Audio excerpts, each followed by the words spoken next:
Before we start today's episode, a quick announcement from supporters of this show, Go Venture. Did you know that personal financial literacy is increasingly being taught in schools and universities? Well, today they have a special offer and it's just for teachers. It's a free online course that will help you gain the wisdom to make better money decisions in your own life. And the course will also prepare you to teach personal financial literacy to students. The course allows you to learn at your own pace, and it uses experiential learning to keep you engaged from start to finish. Expand your career opportunities and gain the confidence to be a teaching superhero.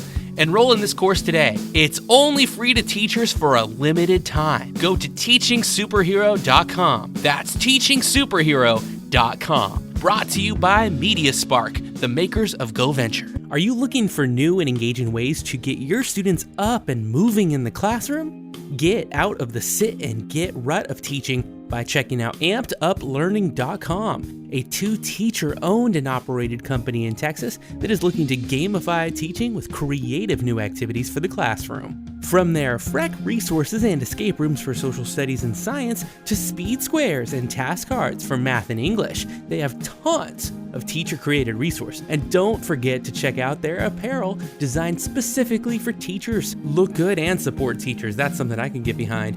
Use code HoggerHistory10 to save 10% on all items and follow them on social media at Amped Up Learning for their monthly giveaways of Amazon gift cards, lessons, and apparel. Man, supporting teachers while also supporting teachers, that sounds like something we could really get behind. And don't forget to use that code HoggerHistory10 to save 10% on all items at ampeduplearning.com. What a great way to start. Now let's move on to the show. Thank you so much for supporting Inspiring Teachers.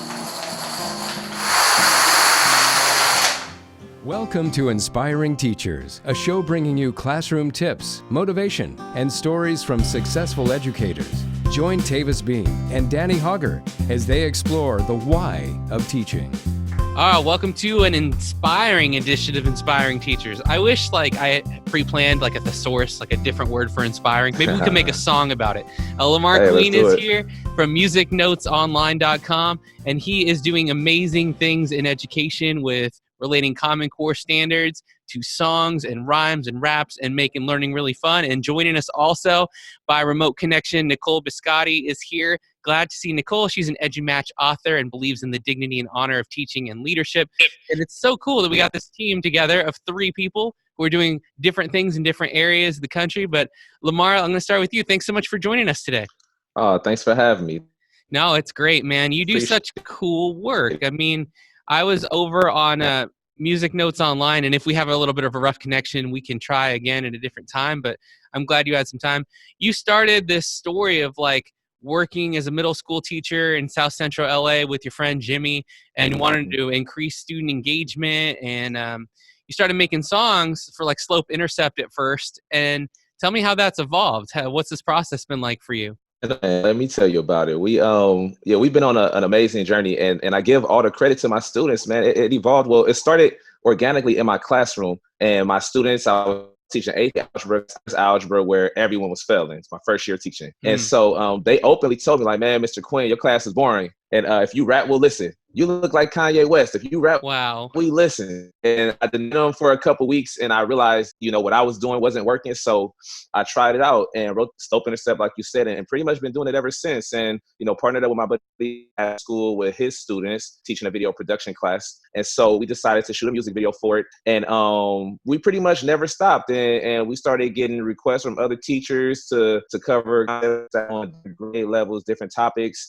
And it evolved to us working outside of our specific content area, where we branched out into other STEM areas, cool. And even into the world of now. So we're going to schools and helping young people make healthy choices and avoid the pitfalls of vaping. So it's a lot, but it's a lot of fun. That's so cool, man. And I like that it was an adaptation that you made from the feedback from your students. At the best, that's what we ask students to do, is when you struggle, find a different way through it. You did the same thing as a teacher. And I always find with being a younger teacher, that's the greatest thing we can do, is model that kind of behavior. Okay, what I'm doing isn't gelling with you. Let me try something else. I think it's great that you're doing it. I think it's cool that you've expanded beyond your subject matter too. And now you're helping in the social aspect too, of helping kids live more informed, making better decisions. That's so cool, dude. I think that that's just amazing. I know the connection cut out a few times, but I think we heard the essence of the story. And tell me, what are some of the things or projects you're working on right now, just so that we definitely don't miss you in case we get disconnected. Oh, I hope we didn't Definitely. just get, We go are ahead. working diligently. We're working diligently in the world of anti-vaping to stay ahead of whatever our young people things that haven't been discovered yet. So we're going to schools just really teaching the truth. The same way companies were going into schools promoting and saying their products were safe, we're doing the opposite, giving the truth. That's great. Ushering into the safe routes to school space. Yep, yep. That's so Can cool, y'all hear man. me? Yeah, well, Okay. off and on. So, I mean, we'll reschedule, I think, when we can Shucks. get a better, more solid connection, because people need to hear this. But for now, let's get people definitely to go to the website and check out more at musicnotesonline.com and check out LaMar. All his social media content is there as well. And LaMar, keep doing what you're doing, man. And we'll talk again real soon, because I am 100% Definitely. on board and I want more people to know about it. We'll catch up with you very soon. Thanks for doing what you're doing. And Nicole Biscotti is here with us now, and I'm so glad that you could be here, Nicole. That's so cool. I like hearing about teachers that are doing something different, and you're also bringing a lot of different approaches to what you're doing in education and the writing that you're doing. Nicole Biscotti, thanks so much for joining us today. Thank you very much for having me. I'm excited to be on your show. Thank you. Yeah, absolutely. So can you tell me a little bit about your journey in education and how you got into the field of education? Absolutely. So I actually became an educator at 38 years old. I've been in public education now 6 years. And really, my life took a different turn. I was always an entrepreneur and an interpreter. And all of a sudden, things happened and I had a kind of a chance to start over. Mm-hmm. And when I had that opportunity, I really wanted to do something that meant something to me. And here I am. Yeah, I think it's funny to me when I interview teachers, and we are 84 episodes in now at this point, the percentage of people who came to education as a calling right away, while they're in college or in high school or as a student, knew this is what they wanted to do. And then about 40 to 50% of the people I meet are people that went off and did something else first, like myself, radio broadcasting, then came into the field. What is it that about education that drew you? Well, to me, first of all, when I look back and reflect on my childhood, I think that I always loved education. I wasn't always a very good student. Mm-hmm. I definitely had a pretty high ACEs score and a lot of things going on, but I think I always loved education. And as a teacher, I feel privileged that I can make a huge difference in people's lives. Education connects people with their purpose in the way I see things. It does. I mean, at its best, I feel like I'm having a good day when I am leading students to learn something towards opportunities or about their careers or about, themselves. And I model that by doing it in my own teaching about the things I'm learning every day, or how the things I led brought me to the classroom, or the things that I wish I would have learned earlier, so I would have made more informed decisions earlier in life. And I think that's very telling, that we both want development and we both want to keep conversations going and bridge understanding between whether it's teachers or parents or the students that we work with. And I was reading on NicoleBiscotti.com, and we'll link up to that in the description of the episode. If you're just listening, be sure to check out the Inspiring Teachers YouTube channel and see Nicole's site from the description, or just go there directly.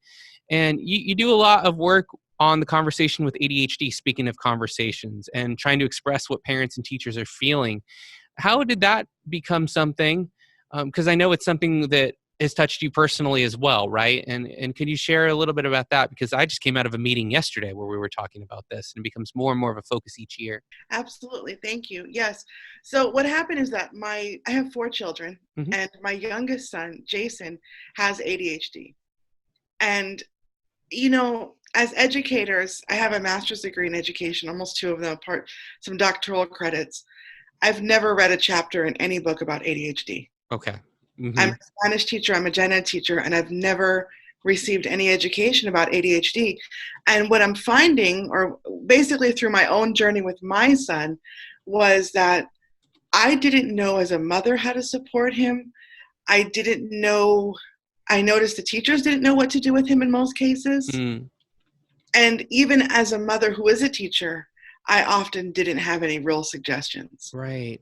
It's been a very difficult process. Yeah. And so how are you finding that journey, and what is it that's helping bring light to the situation, or what are you hoping that will come from the conversations that continue to evolve? Well, basically, my motivation to continue is that as a mother, I know what I'm going through with Jason. I see what Jason's going through. More importantly, I see how difficult it is for him.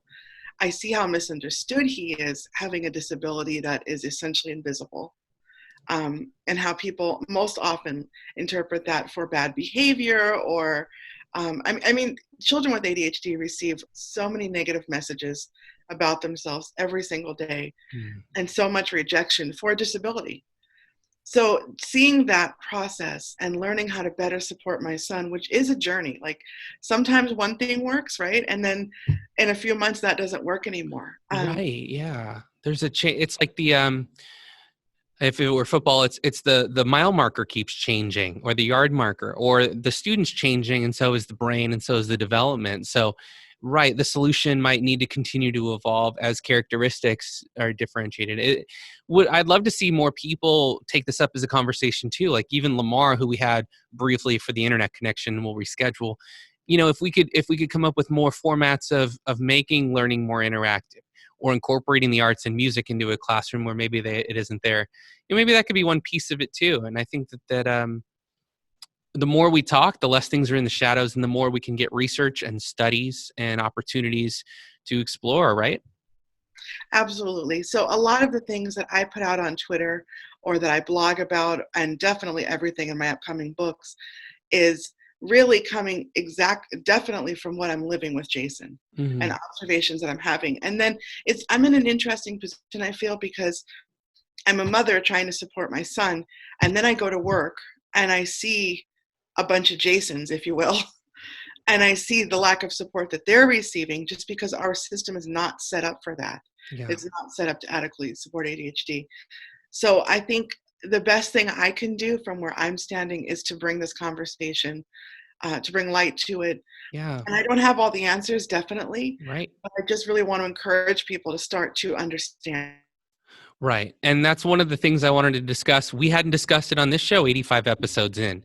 And I think we can help be a part of that. And the more we talk, the more we're all getting things out into the open. The best part of this podcast has been the collaboration. You know, some people share ideas that then become resources that get evolved and innovated. And if we can all share the techniques that we are using that are working, and move past some of these situations that we see so frequently that are not working, and share those best practices and what is reaching our students, I think that can be really helpful. So I'm grateful that you are doing so much to support, and the things you share on Twitter are really helpful. And I would encourage people to follow you on Twitter. Do you want to give out your handle?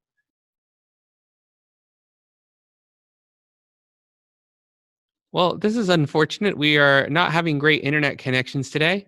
And that's okay, because technology gives us a chance over and over again to move forward and possibly have a better connection in the future. So until next edition, we will say class dismissed for now, and we will catch up more with Nicole, Biscotti, and LaMar. And for now, class is dismissed. Thanks so much.